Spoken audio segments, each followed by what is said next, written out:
प्यारे साथियों, आप सभी लोगों का हमारे चैनल सौर करियर पढ़ में बच्चों आप लोगों को बहुत बहुत स्वागत है। बच्चों आज की इस क्लास में हम लोग लेकर के चलने वाले हैं कि केमिस्ट्री का टॉपिक। बच्चों इस केमिस्ट्री में हम लोग यहाँ से देख करके चलेंगे तो हमारे पास में कौन सा टॉपिक एकदम बेहतरीन और शानदार हमारे पास में हो सकता है।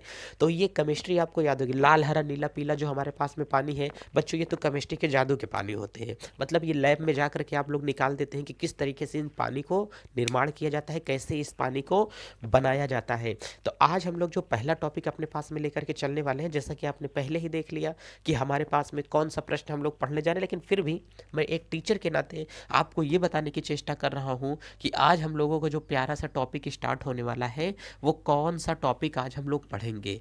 तो प्यारे बच्चों, आज हम लोग जो टॉपिक पढ़ने वाले हैं वो हम लोग पढ़ने वाले हैं जैव अणु का। चूँकि हमारे पास में बहुत ज़्यादा इसकी बच्चे इसमें ज़्यादा कंफ्यूज ही होते रहते हैं कि सर जैव अणु हमारे पास में जो है इसको हम लोग किस तरीके से कवर करें, कैसे इसको हम लोग ख़त्म किया जाए।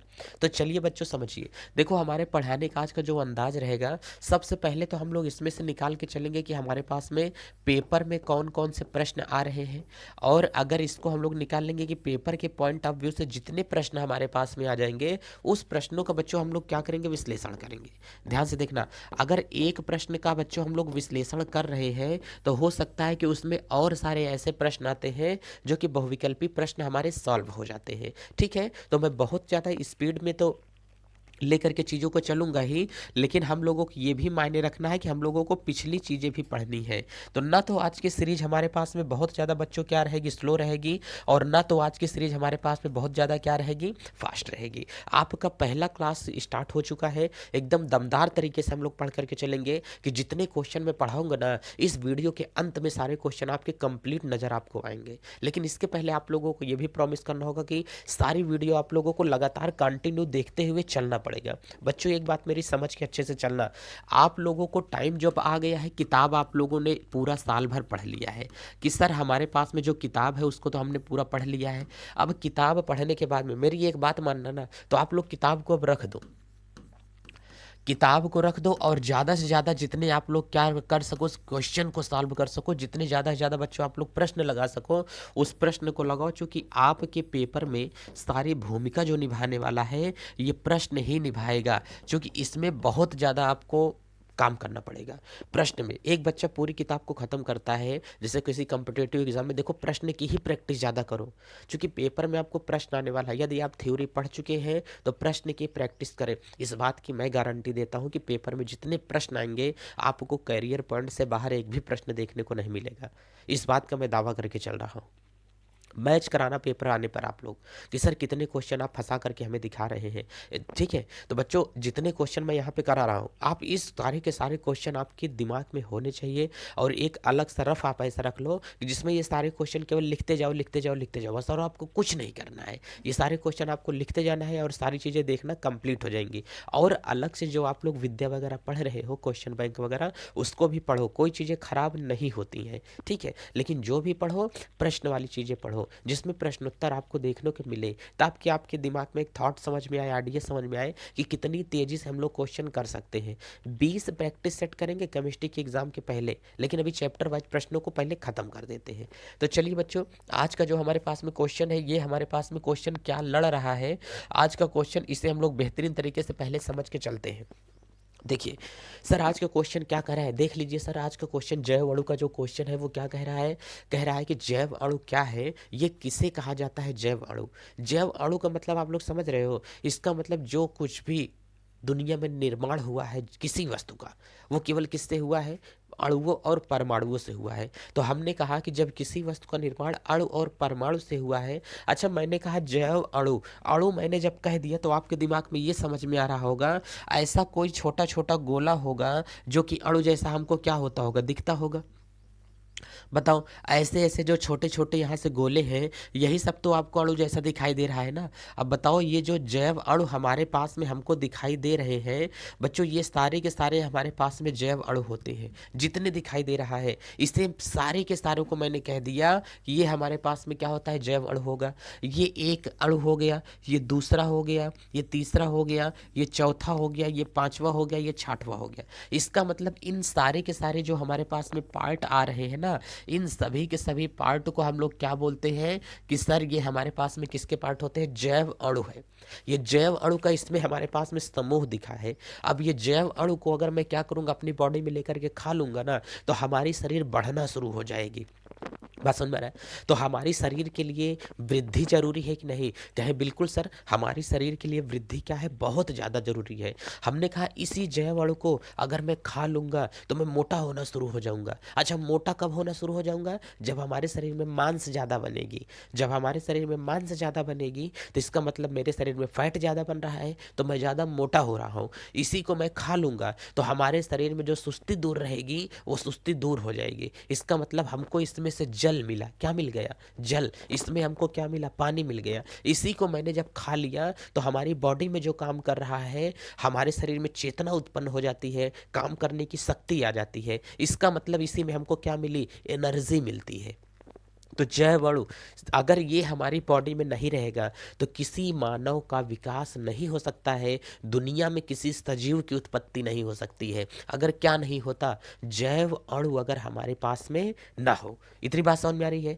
जितने भी हम लोगों के पास में छोटे छोटे बच्चे होते हैं, कुछ भी होता है, अगैरह वगैरह की चीज़ें जितनी मैं आपको बता दूं, अगर हमने कहा कि जैव अणु नहीं होता तो हमारे पास में आज कुछ नहीं होने वाला था।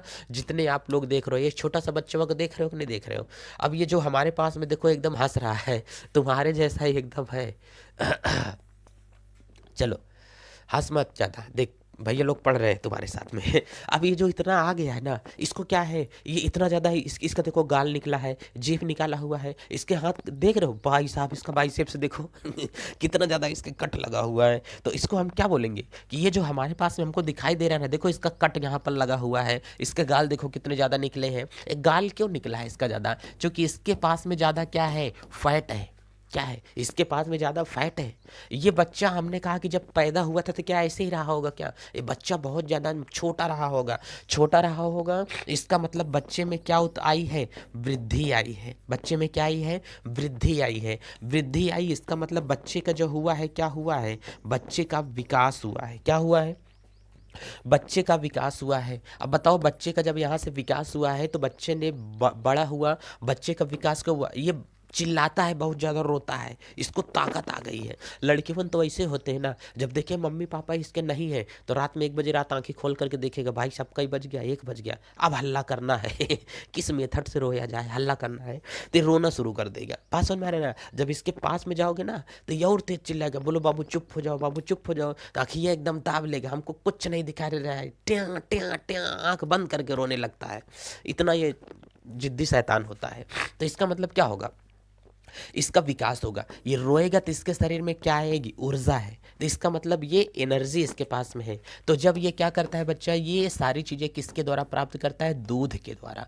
दूध को एक कंप्लीट फूड कहा जाता है। दूध में सारी चीज़ें पाई जाती हैं। एक बच्चे को, एक शरीर के लिए जिस जिस अणुओं की आवश्यकता होती है, दूध में वो सारी चीज़ें पाई जाती हैं। ठीक है, इसका मतलब इसकी कोशिकाओं का विकास होगा, इस बच्चे की वृद्धि होगी। ठीक है ना? इस बच्चे को क्या मिलेगा? ताकत मिलेगा। अब हमने कहा कि जो बच्चे को ताकत मिलती है, ताकत का मतलब जिसे हम लोग क्या कहते हैं? ऊर्जा कहते हैं। ऊर्जा जो हमारे पास में होती है उसे हम लोग कहते हैं कि सर वो कार्बोहाइड्रेट होता है। क्या होता है? कार्बोहाइड्रेट होगा। इसका मतलब किसी जीवधारी की शरीर के लिए जो उसमें विकास होगा, उस विकास के लिए केवल एक इकाई जिम्मेदार है। उस इकाई का नाम हमारे पास में क्या होता है? सर जैव अणु होता है। उस इकाई का नाम क्या होगा? जैव अणु होगा, क्योंकि जैव अणु हमारे लिए बहुत ज़्यादा उपयोगी होती है। अभी मैंने जैव अणु की परिभाषा आपको नहीं बताया, लेकिन जैव अणु जो हमारे पास में होगा सजीवों के लिए ही होता है। अच्छा सर, सजीवों के लिए ही होता है क्या? ये पेड़ पौधों के लिए भी हो सकता है क्या? हमने कहा बिल्कुल सही। इसके द्वारा, इसी जैव अणु के अंतर्गत हम लोग देखेंगे तो कुछ हमारे पास में यहाँ से क्या होता है? इसी जैव अणु में हमको क्या मिलेगा? प्रोटीन मिलेगा। इसी जैव अणु के अंतर्गत अगर हम लोग देख करके चलेंगे तो हमको क्या मिलेगा? इसी जैव अणु के अंतर्गत हम लोगों को क्या मिलेगा? विटामिन मिलेगा। इसी जैव अणु के अंतर्गत हम लोग देख करके चलेंगे तो हमको क्या मिलेगा? वसा मिलता है। इसी जैव के अणु के अंतर्गत अगर हम लोग देख करके चलेंगे तो हमको क्या मिलता है? यहाँ से एंजाइम मिलता है। बच्चों क्या मिलेगा? इस एंजाइम मिल करके जाएगा। इसी जैव अणु के अंतर्गत अगर हम लोग देख करके चलेंगे तो हमको हमको इसी के अंतर्गत क्या मिलता है, इसी के अंतर्गत प्यारे बच्चों हमको यहाँ से जल मिलता है। अगर इसी जैव अणु को हम लोग देख करके चलेंगे तो इसी जैव अणु के अंतर्गत हम लोगों को क्या मिलेगा, यहाँ से खनिज मिलता है। इसमें जितनी सारी चीज़ें मैं आपको यहाँ पर बता रहा हूँ ये हमारे लिए प्यारे बच्चों बहुत ज़्यादा ये चीज़ें ज़रूरी हैं, क्योंकि ये पेपर के पॉइंट ऑफ व्यू से बहुत ज़्यादा चीज़ें ज़रूरी हैं। तो इन सारी चीज़ों को आप लोग क्या करना बच्चों, बढ़िया से कंप्लीट कर लो, तो कि ये हमारे लिए बहुत ज़्यादा ज़रूरी है। अभी मैंने आपको परिभाषा नहीं बताया कि जैव अणु किसे कहा जाता है। बच्चों जैव अणु हमारे पास में क्या होते हैं, जैव अणु उसे कहा जाता है जो सजीवों की वृद्धि के लिए, जो सजीवों की वृद्धि के लिए अत्यंत आवश्यक होते हैं, सजीवों के विकास के लिए जो अत्यंत आवश्यक होते हैं उसे हम लोग क्या कहते हैं, जैव अणु कहा जाता है। उसे क्या बोलेंगे, जैव अणु कहा जाता है। तो जैव अणु एक ऐसे घटक होते हैं जो सजीवों की वृद्धि विकास के लिए अत्यंत आवश्यक होते हैं, उसे क्या कहा जाता है, जैव अणु कहा जाता है। ये जो जैव अणु होता है पेड़ पौधों के लिए भी होता है, मनुष्यों के लिए भी होता है। इसका मतलब ये कि सजीवों के लिए बहुत ज़्यादा जरूरी होता है। क्या ज़्यादा जरूरी होता है, जैव अणु ज़्यादा जरूरी होते हैं। इसका मैंने आंसर भी लिख करके आप लोगों के लिए रख दिया है, कह कि जैव अणु वे अणु जो जीवधारी के शरीर का निर्माण करते हैं, शरीर के क्रियाकलापों के लिए आवश्यक होते हैं, उसे जैव अणु कहा जाता है। जो शरीर का निर्धारण करे उसे क्या कहा जाता है, जैव अणु कहा जाता है। जैव अणु के अंतर्गत क्या होगा, जल होगा, कार्बोहाइड्रेट होगा, वसा होगा, प्रोटीन होगा, तथा उसके क्या होते हैं, न्यूक्लिक अम्ल होते हैं। शरीर बिना एसिड के नहीं जिंदा रह सकती है। बात समझ में आ रहा है कि नहीं। शरीर का हमारे कुछ न कुछ एसिड होता है, ठीक है, बॉडी में। हमने कहा कि जैसे हमारे सर दांत का पीएच मान गिर जाता है तो दांत झरने लगता है, गिरने लगता है, तो शरीर में भी हमारे पास में एसिड होता है। अच्छा एसिड कहाँ पर होगा, अगर बॉडी में HCl नहीं पाया जाता तो हम लोग जो खाना खाते हैं वो पचता कैसे। शरीर में जो खाना पचाने की जिम्मेदारी ले लिया है वो कौन लिया है, केवल एंजाइम लिया है। कौन लिया है, एंजाइम। खाना पूरा पच जाएगा, खाने को तोड़ देगा, कौन तोड़ेगा, एंजाइम खाने को पूरे तरीके से तोड़ देता है। तो हमारी बॉडी में क्या होता है, न्यूक्लिक अम्ल होता है, एंजाइम होता है। इनका निर्माण, जो इन सभी का जो निर्माण हुआ है किससे हुआ है, ऑक्सीजन, कार्बन और किससे, हाइड्रोजन, कैल्शियम, नाइट्रोजन, फास्फोरस वगैरह से हुआ है। कहते हैं कि बॉडी में क्या होना चाहिए, कैल्शियम होना चाहिए। शरीर का जो सबसे कठोरतम अंग है वो हमारे पास में कौन है, दांत के ऊपर। दांत में तो हड्डियां मजबूत किससे होती हैं, कैल्शियम से होती हैं। लेकिन दांत के ऊपर जो परत चढ़ी होती है उसे एनामल कहते हैं। क्या कहते हैं, दांत। बच्चों अगर हम लोग देख के चलेंगे कि हमारे दांत के ऊपर एक परत चढ़ी होती है, उस परत का नाम क्या होता है, एनामल होता है। वो बहुत ज़्यादा क्या होती है, कठोर होती है।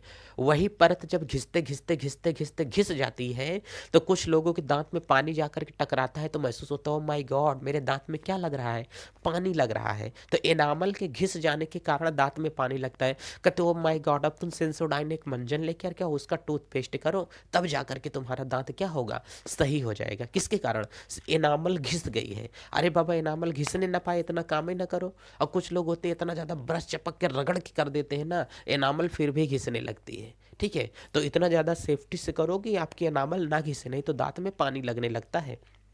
चलो, जैसे प्रदूषण के कारण ओजोन परत में क्या होता है, छिद्र होता है। तो अब अगर तुमको कोई बोलेगा कि जैव अणु किसे कहा जाता है, जैव अणु क्या होता है, तो आप लोग अब बता लोगे कि नहीं कि सर जैव अणु किसे कहते हैं। तो मतलब जीवधारियों की शरीर के विकास के लिए जो अणु अत्यंत आवश्यक होते हैं उसे क्या कहा जाता है, जैव अणु कहा जाता है। अब इस जैव अणु के अंतर्गत हम, जैव अणु इतना समझ में आपको आ गया कि नहीं। चलो एक बात और समझ लेते हैं कि सर जैव अणु हमारे पास में तो समझ में आ गया है, इसका मतलब जैव अणु के अंदर ही बहुत सारी चीज़ें हमारे पास में होती हैं। ठीक है, अब जैसे हमने कहा कि ये हमारे पास में अगर आप लोग देख के चलोगे तो ये हमारे पास में बच्चों क्या होता है, ये जैव अणु होता है। ध्यान से देख करके चलना, ये हमारे पास में यहाँ से क्या होगा, जैव अणु जितना मैंने यहाँ से बना दिया है ये सारे के सारे आपको जैव अणु दिखाई दे रहे हैं। अभी तो बराबर नहीं बन रहा होगा, थोड़ा सा हम मोटा कर लेते हैं मार्कर को। चलो अब बच्चों अगर आप लोग यहाँ से देख के चलोगे तो ये आपके पास में क्या दिखाई दे रहा है, ये सारे के सारे मैंने जैव अणु बना दिया है। अब ये जो आपके सामने जैव अणु यहाँ से बन करके तैयार हो गया, जो जैव अणु बन करके रेडी हो गया, इसमें जो हमारे पास में है इसमें क्या है, जैव अणु, ये पूरा का पूरा एक जो गोला है वो हमारे पास में किसका है, जैव अणु का गोला है। ठीक है, किसका है, जैव अणु का गोला है। इसी जैव अणु में छिपे होते हैं, क्या छिपा होता है सर, इसी जैव अणु के अंतर्गत क्या छिपा होगा, प्रोटीन। इसी जैव अणु के अंतर्गत क्या छिपा होगा, लवण। इसी जैव अणु के अंतर्गत क्या छिपा होगा, जल। इसी जैव अणु के अंतर्गत क्या छिपा होगा, खनिज। इसी जैव अणु के अंतर्गत क्या छिपा होगा, एंजाइम। इसी जैव अणु के अंतर्गत क्या छिपा होगा, कैल्शियम। इसी जैव अणु के अंतर्गत क्या छिपा होगा, जिस चीज की हमें आवश्यकता होती है, जिसे हम लोग क्या कहते हैं, वसा कहते हैं। हालांकि ये चैप्टर तो डीपली नहीं पढ़ाया, लेकिन जैव अणु समझ में आ गया होगा कि मानव शरीर या सजीवों की वृद्धि के लिए जो अणु अत्यंत आवश्यक होते हैं उसे क्या कहते हैं, जैव अणु कहा जाता है। चलिए बच्चों, आज का ये क्वेश्चन हमारे पास में क्या हुआ, हो गया है। अब नेक्स्ट क्लास का क्वेश्चन देखते हैं कि अगला हमारे पास में क्या होता है। क्वेश्चन नंबर 2 को हम लोग देख के चलते हैं, ध्यान से देखना। कह रहा है कि क्वेश्चन नंबर 2, ग्लूकोज तथा सुक्रोज जल में क्या है, विलेय है, जबकि साइक्लोहेक्सेन तथा बेंजीन जो कि सामान्यतः 6 सदस्यीय वलयुक्त यौगिक जल में अविलेय होते हैं, इन्हें समझाइए ऐसा क्यों। देखो पहले कह रहा है कि 2 पात्र ले लो। हमने कहा भाई साहब हमने ले लिया।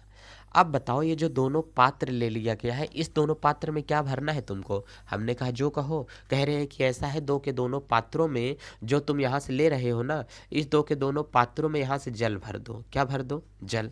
सर 2 के दोनों पात्रों में जो हमने यहाँ से भर दिया है ना, दोनों पात्र में हमने यहाँ से क्या डाल दिया है, जल।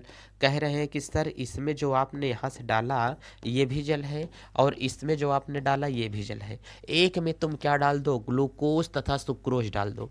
हमने कहा भाई साहब चलिए हमने इसमें क्या डाल देते हैं, यहाँ से हमने इसमें डाल दिया ग्लूकोज, प्लस इसमें हमने क्या डाल दिया है, यहाँ से सुक्रोज डाल दिया। अब बताओ, हमने ग्लूकोज और सुक्रोज डाल दिया, और दूसरे वाले में कह रहे हैं कि साइक्लोहेक्सेन तथा बेंजीन डाल दो। क्या डाल दो, साइक्लोहेक्सेन तथा बेंजीन डाल दो। इस वाले में हमने कहा चलो भाई हम देख लेते हैं, साइक्लोहेक्सेन तथा क्या डाल देते हैं, बेंजीन डाल दिया जाता है। तो यहाँ से सर हमने यहाँ पर जो ले लिया है साइक्लोहेक्सेन, ध्यान से देख करके चलना, इसमें साइक्लोहेक्सेन और प्लस हमने इसमें क्या ले लिया है, प्लस बेंजीन डाल दिया। अब अगर हमारे पास में साइक्लोहेक्सेन तथा बेंजीन अगर इसमें हमारे पास में घुली होगी ना, तब हम लोग इसको देख करके चलेंगे कि इसमें साइक्लोहेक्सेन तथा बेंजीन, इसी के अंदर में हमको यहाँ से चीज़ें डाल करके चलनी है। कह रहा है कि इसके अंतर्गत डाल देते हैं। हमने कहा हाँ भाई। कह रहा है कि सर इसको भी इसी पानी के अंदर में डाल दो। हमने कहा डाल देंगे। जब जल में डाल देंगे ना तो ई वाला का होता है, घुल जाता है, और ई वाला एक के अंदर आता है तो यहाँ पे ऐसे लेकर के पड़ा रहता है। हमने कहा कि भाई जब इनको पानी में डाला गया तो ये क्यों नहीं घुल रहे हैं। कह रहे हैं कि हमका क्या पता पानी में काहे नहीं घुल रहा है। हमने कहा चलो आइए पहले समझते हैं कि ये पानी में क्यों नहीं घुल रहा है। इसका मतलब ई वाला अघुलनशील अवस्था में है। किस में है, ये वाला जो होगा अघुलनशील है, लेकिन ये वाला जो हमारे पास में है कैसा है, घुलनशील है। अच्छा ये बताओ, जो घुलनशील है ये हमारे पास में कौन है, ग्लूकोज और सुक्रोज। इसका मतलब ग्लूकोज और सुक्रोज अगर पानी में डालेंगे तो वो घुल जाएगा। और पानी कहाँ होता है, हमारे शरीर में होता है। पानी कहाँ पर है, हमारे शरीर में।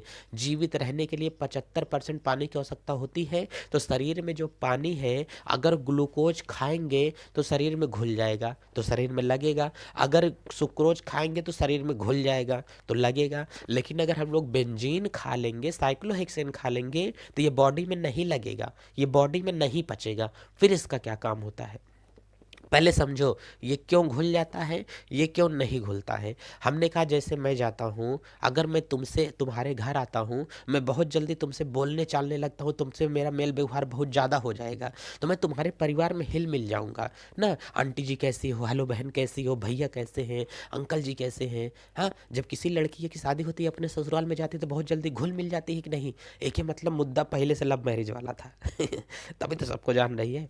अगर लड़की की शादी हुई है और चली गई अपने ससुराल में, ओका पता नहीं कि हमारा ससुर कौन है, वही मुंह फैलाए खड़ी है तो ओका का पता।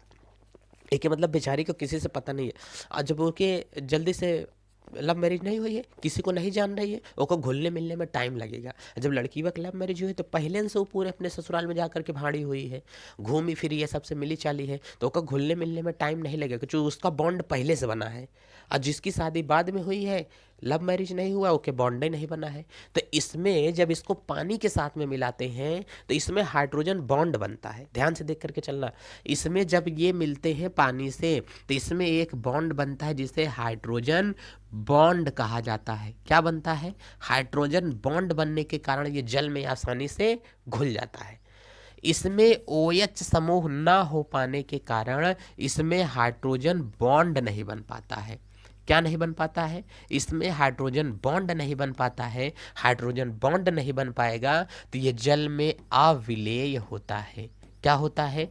ये जल में अविलेय होता है, जिसके कारण ये जल में नहीं घुलेगा। क्योंकि ये जो यौगिक हमारे पास में होते हैं ये ध्रुवीय यौगिक होगा। कैसा होगा? ध्रुवीय यौगिक होगा।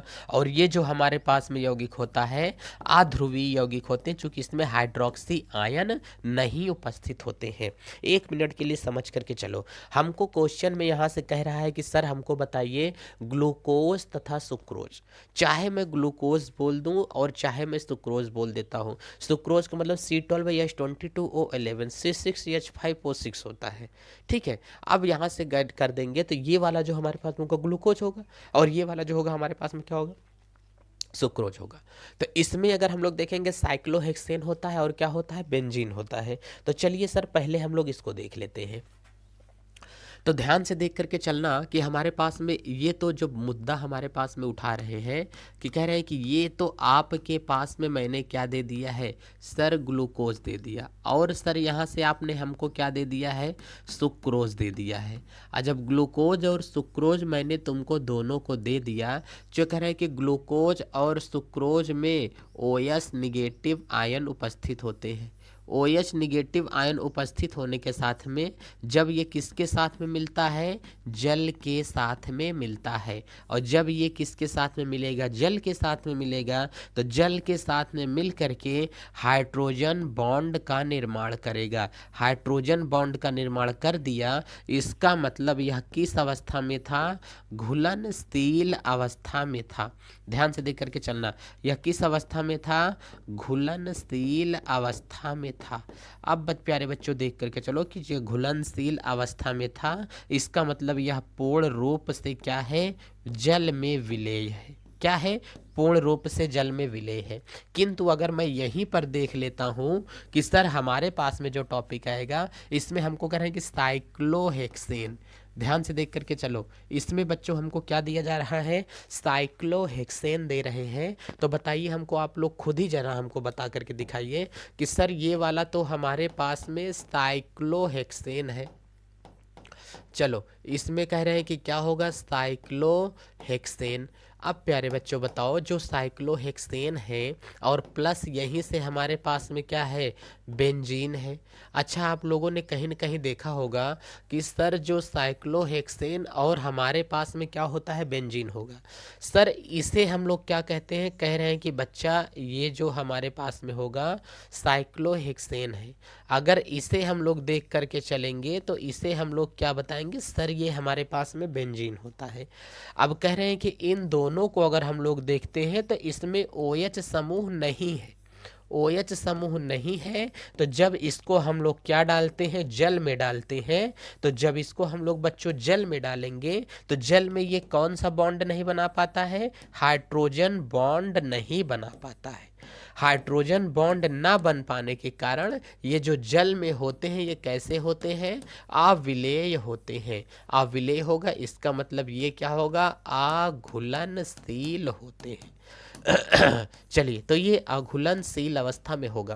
तो ये कॉन्सेप्ट का मतलब समझ में आया कि नहीं? ये जो हमसे पूछ रहे हैं महाराज, इन्हीं की बातों को हम लोग बोल रहे हैं कि ये चीज़ें हमारे पास में क्या होती हैं, कैसे जाएंगी।